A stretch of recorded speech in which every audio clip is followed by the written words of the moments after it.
Hello, welcome back to the series in which my indie RPG slowly takes shape. Today I'm going to show you how I create skills for the characters in SRPG Studio and the different ways you can go about that. So to create new skills for your characters, you want to open the database, go to the Skills tab, and then you've got a whole lot of different options of preset skills that you can customize however you want. For example, a skill could be as simple as parameter bonus, which gives the unit who has the skill a boost in any one of their stats. Or you can do something a little more exciting and give them a preemptive attack, or any of several different skills that will trigger based on a set activation rate that you decide. For example, this one would be resistance times 3 as a percentage. But it can be any stat multiplied by any number as a percentage. Or you can choose, say, absolute. That can be 25%, 50%. It could be 100% if you wanted. You can also make it trigger automatically whenever a unit's HP is less than, 50%, 100%, whatever you want. In this case, with preemptive attack, it just means that your unit would attack first when they're attacked. You can do the same thing with skills like Damage Guard, which gives you an activation rate to reduce damage. So this one would cut damage from physical attacks like swords and axes by half based on the unit's defense as an activation rate. This one is similar, except it completely negates damage from these physical weapons, and the activation rate, it would be the unit's skill. You've got the support skill, which will grant statistical bonuses to allies within a certain range, in this case within 3 spaces, or it'll grant the bonuses to the unit with the skill or to all allies on the battlefield, whatever you like. You've got Again, which is the dance skill. Essentially, ally units can use another action after they've already acted. Got the immortal skill type, which is the ability to survive fatal damage based on your activation rate. You've got the unlock skill, which is the classic thief ability to unlock chests and doors without needing a key. You've got the use leftover movement, which is the ability to use the movement you haven't used yet after you've attacked or done an action. It's the classic Canto skill if you're familiar with the Fire Emblem jargon. You've got the state attack, which will inflict a state like a poison or sleep or silence on an enemy that can be consistent 100%, or again, it can be whatever activation rate that you choose. Got the automatic recovery, which just restores HP to the unit at the start of each turn. You can set it to whatever you want. It could be, just a little bit, or it could be a whole lot. You can also decide who is actually affected by the skill. For example, this is a support skill that gives 10 avoid and 10 crit avoid to adjacent allies within 1 space, but it only affects units who have less than full HP. You can choose any of these tabs you want to decide who's affected. So you could choose, maybe only specific characters are affected, or, characters who are using specific items get the bonus, or with certain states on them, certain skills, whether they're male or female, just a whole bunch of different options. One thing that I'm trying to do in this game I'm working on is give a bunch of units unique command skills that they can activate whenever they want. That isn't really an option in this list right here, but it's not that hard to make it work. This is how you can make it happen. For the caretaker skill, you can see I've got 2 versions of it. This one, which is the one that actually has an effect, will just stop any of your weapons from decreasing their durability when you use them, which is pretty useful. This one, the one that is actually going to be on the character, is a dummy. It's support, but it doesn't increase any stats. It's just there as a placeholder. So you go to the Players tab, you select the unit you want. Under Unit Events, You can create a new event. You want to choose command, type the name of your skill in right here. In this case, it's caretaker. So the command means that when a unit is ready to take an action, that command will appear on the action menu. You select it, and then this will happen. It's going to inflict this state, the conserve state, which I have created over here.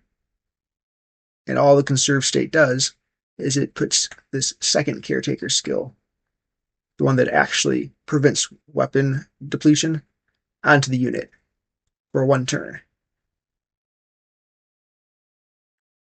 So you just choose that caretaker command option. It drops the conserve state on him, which includes the active caretaker skill. And now he can go out and he can attack and not deplete his weapon at all for that turn. And you can get creative with this. You can do all kinds of things. You can have someone who can refill their HP. This is a once per map ability, so I have it take that skill off. Once he's used it, there's just an event hidden at the end of each map that puts it back on him, so he can use it in the next map. And there's some units who can use their command to increase the stats of their allies. For example, the Inspire command will put this inspired state on all adjacent allies, and that just increases all of their stats across the board. The simplest way to give a skill to a character is to go into the database, just select whichever character you want, open optional skills right here, and then just click whatever skills you want to give to that character. Really simple. Unit skills can also be level locked. So you have skills which unlock as the character progresses to higher levels. You go to details, skills learned tab, and then you can just, add a skill, choose whichever skill you want from the list, choose which level the unit learns that skill, choose whether it's a new skill that just gets added to the list or whether to replace an existing skill. And then you select that skill from the list.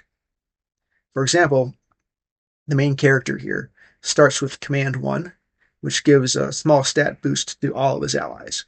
At level 5, Command 1 is replaced by Command 2, which is replaced by Command 3 at level 10, and so on. Each command skill gives a slightly larger boost to his allies.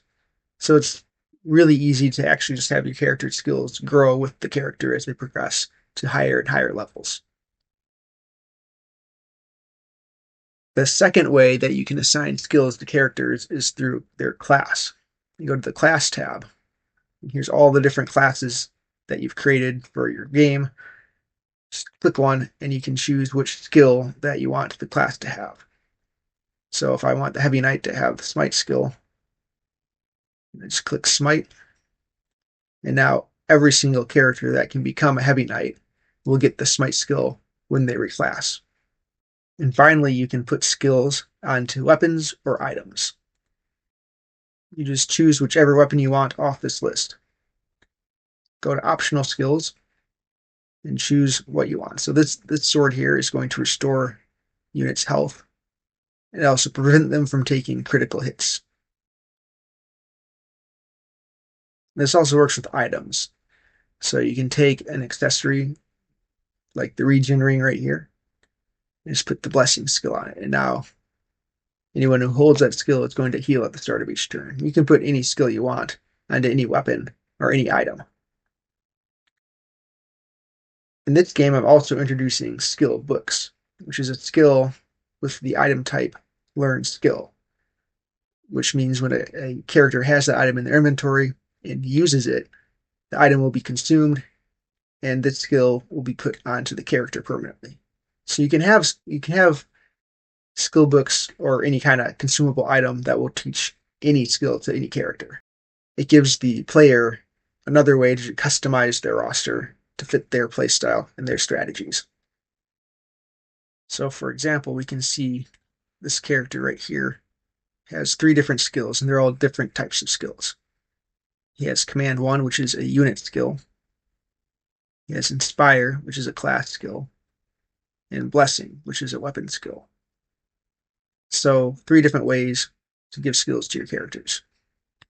Personally, I like this method of using different techniques because I've played games like this before where you get a roster of characters and they all have 5 or 6 different skills. I think that can be overwhelming to a player and just give them way too much information right at the start. So I like the ability to just stack skills onto your character as they progress through the game. You get a handle on one skill and then figure out how the next one works once they get that, so on and so forth. And it also gives you a really good sense of progression. So there's a nice little overview of how skills work in SRPG Studio. Obviously, you can do a lot more with skills than I've shown here. You can really get creative, use your imagination, and implement whatever you want on your characters. Obviously, there's a lot more ways to use skills than I've shown here. You've got a lot more options, a lot more way to customize them, a lot more ways to get creative and use your imagination. Well, that's all I've got time for in this video. If the project I'm working on looks interesting to you, be sure to subscribe so you don't miss any future updates on development. And I do have another game out right now that you can play on Steam. Go ahead and check out the link in the description. Thanks for watching. Bye.